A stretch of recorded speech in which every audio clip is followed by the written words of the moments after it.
शान्तनुर विशेष गुण। घंच जंगलरे शान्तनु नामक एक छोट बाघ छुआ तार माँ सहित रहुथिला। से बहुत कौतूहली थिला। शान्तनु तार माँ को देखिला। से जंगलरे बहुत शक्तिशाली भावरे चालुथिला। शान्तनु तार शक्ति को प्रशंसा करुथिला। शान्तनु निजकु बहुत छोट मने करुथिला। से एक विशाल हाथी को देखिला एवं तार आकार देखि आश्चर्य होइगला।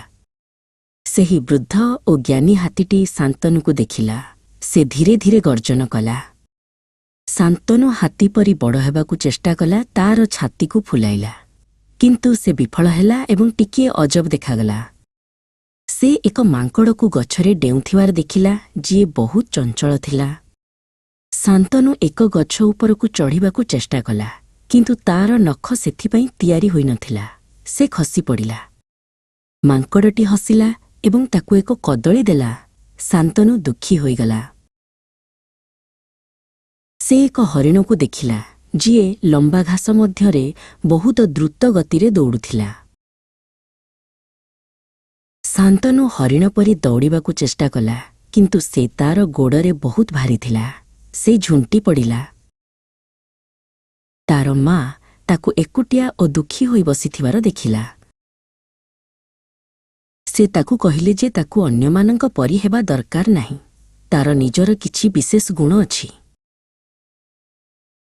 से ताकु देखाइले जे किपरि से नीरवरे जंगलरे चाली परिबो। तार दागगुड़िक छाई सहित मिसी जाए। शान्तनु निजे एहा चेष्टा कला। से केते नीरव होई परिबो ताहा देखि से आश्चर्य होइगला।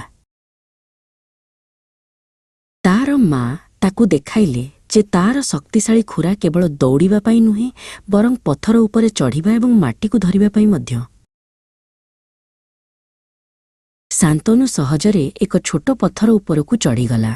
से गर्व अनुभव कला। तार माँ ताकु कहिले जे तार गर्जन जदिओ वर्तमान छोट, दिने जंगलर सबुठारु शक्तिशाली शब्द हेब। शान्तनु एक छोट धीर गर्जन कला। एहा बड़ नथिला, किंतु एहा तार थिला। से वर्तमान बुझीगला। ताकु अन्यमानंक परी हेबा दरकार नाही। से एक बाघ एवं ताहा ही तार विशेष गुण।